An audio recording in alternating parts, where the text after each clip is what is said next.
Bom dia. Depois de umas semanas de interrupção, cá voltamos ao Máquina Enxuta. Esta é a edição número 3. Hoje vamos discutir as muitas coisas que se passaram nestas últimas semanas. Sobre a ajuda externa, eu faço uma apreciação um pouco mitigada.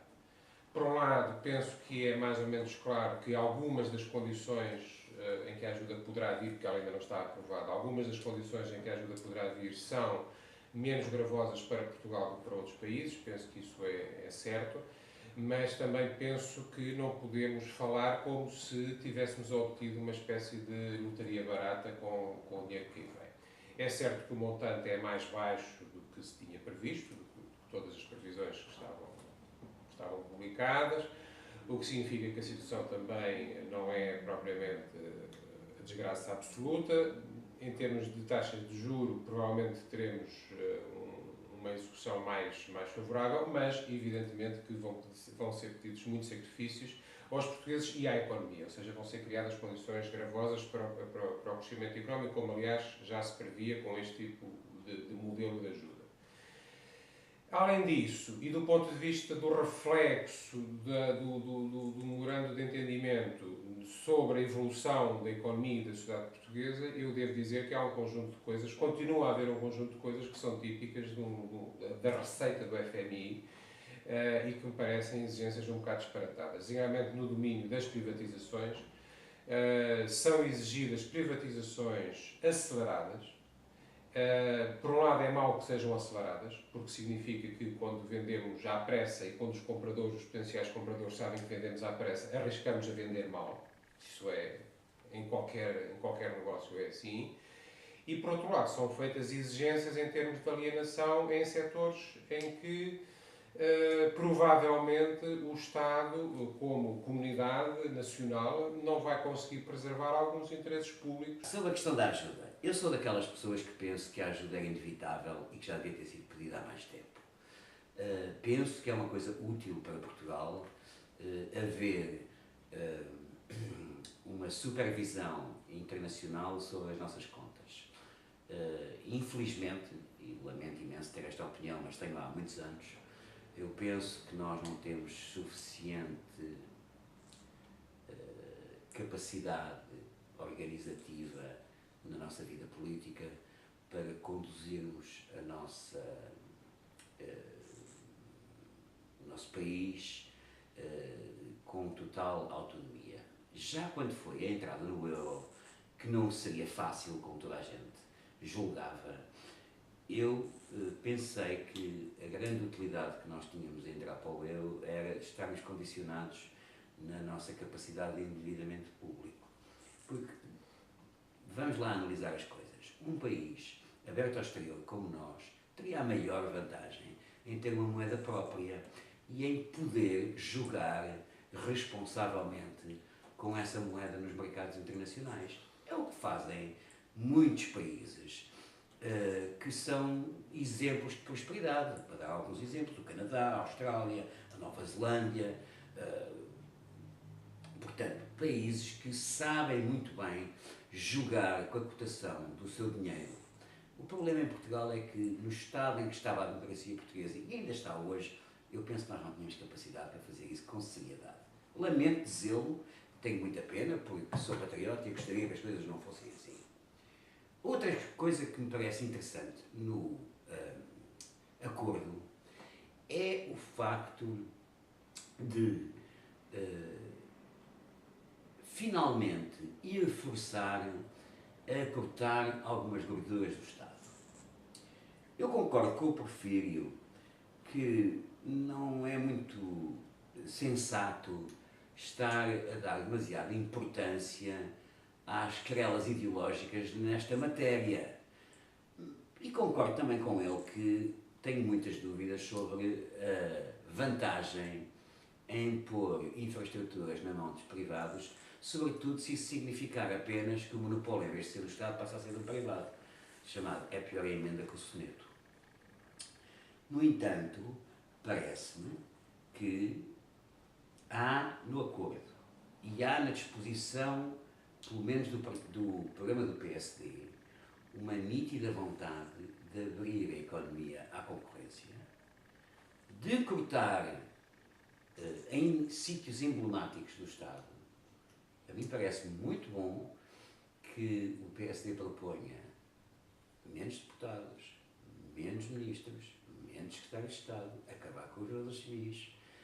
E estou para ver, embora já se fale em reformulação administrativa, que nós precisamos desde o século XIX, estou para ver se em Portugal o sistema político tem capacidade para mexer na diminuição do número de freguesias e de concelhos. Tenho as maiores dúvidas sobre isso. Penso que o PSD não o conseguirá fazer por causa dos interesses locais e o PS também não o conseguiria fazer. Miguel, eu acho que não convém nada misturar coisas diferentes. Eu, por exemplo, acho que seria muitíssimo importante que o país conseguisse fazer uma reorganização administrativa que passasse pela redução do número de órgãos autárquicos, por exemplo. Acho que isso não tem absolutamente nada a ver com a redução do número de ministros ou de ministérios. Acho que são duas, e muito menos com a redução do número de deputados. Acho que misturar coisas que são de categorias completamente diferentes não ajuda nada. A questão do Estado, para mim, que não é preciso ser muito bruxo para perceber que vai ser uma das questões essenciais do debate que aí vem. Sobre isso gostava de dizer duas coisas. Primeiro, há uma conversa barata sobre a redução das gorduras do Estado. E porquê é que é uma conversa barata? Porque é uma incapacidade para perceber que a esmagadora maioria, a maior fatia das despesas do Estado são dificilmente compressíveis, porque as pessoas querem ouvir falar da redução, mas não acham que tenhamos médicos a mais, não acham que tenhamos enfermeiros a mais, não acham que tenhamos polícias a mais, não acham que tenhamos juízes a mais, e 70% ou 75% das despesas primárias são desse tipo. E, por exemplo, quando certos dirigentes políticos dizem que não se espera que uma pessoa que ganhe muito bem vá a um hospital e pague a mesma coisa que uma pessoa que ganhe mal, está a cometer dois erros de raciocínio. O primeiro é que a diferenciação social faz pelo lado dos impostos. O segundo é que, se se criasse uma espécie de sistema público onde só vão aqueles que não podem ir ao privado, o sistema público rapidamente deixaria de estar bem financiado, rapidamente deixaria de haver pressão social suficiente para que o sistema público funcionasse bem, e em 15, 20 anos, e na história de um país isso é pouco, em 15, 20 anos o sistema público estaria completamente degradado. Sobre a história do Estado Social, para mim isto não é uma questão de ricos e pobres, para mim isto é uma questão de as coisas funcionarem melhor. Eu quero uma escola em que haja eficácia e em que se permeie o mérito e não se seja demasiado tolerante com o falhanço, independentemente das crianças. Miguel, isso é outra questão. Não é nada da questão. Não é nada da questão e vou explicar porquê. Ora, a questão dos privados e dos públicos, já hoje os ricos, como é óbvio, utilizam os hospitais privados e utilizam as escolas privadas para os seus filhos. E não impede que, mesmo utilizando os hospitais privados, sabem muito bem que quando as coisas são complicadas, vão aos públicos, que é onde está o know-how mais avançado, muitas vezes, e até os equipamentos. Portanto, essa questão... Não, desculpa, Miguel, mas ou eu me expliquei mal ou estás a perceber aquilo que eu disse. A questão não é que as pessoas possam ir aos privados, mas está em causa que as pessoas podem... A questão é que usar o argumento de que os ricos podem usar uma coisa diferente para reduzir o financiamento público e transferir financiamento público para os privados, porque é isso que está em causa. Há liberdade de saúde privada, há liberdade de educação privada. As pessoas podem fazer hospitais como existem, podem fazer escolas como existem. A questão não é essa. Essa liberdade existe. A questão é, vamos pegar no dinheiro público para financiar os privados? Isso é que está em cima da mesa. Pois, mas é que a questão que se tem que... É contra isso que eu estou. A questão que tem que se pôr é saber se estamos satisfeitos com a performance, os resultados do sistema educativo. Por exemplo, é óbvio que ninguém está. Mas é óbvio porquê? Miguel, espera aí, deixa-me continuar. Não, mas não digas que é óbvio. Não é óbvio? Não. Então, não sei. sei. Então, pronto. Então, não sei o que é dizer sobre esse assunto.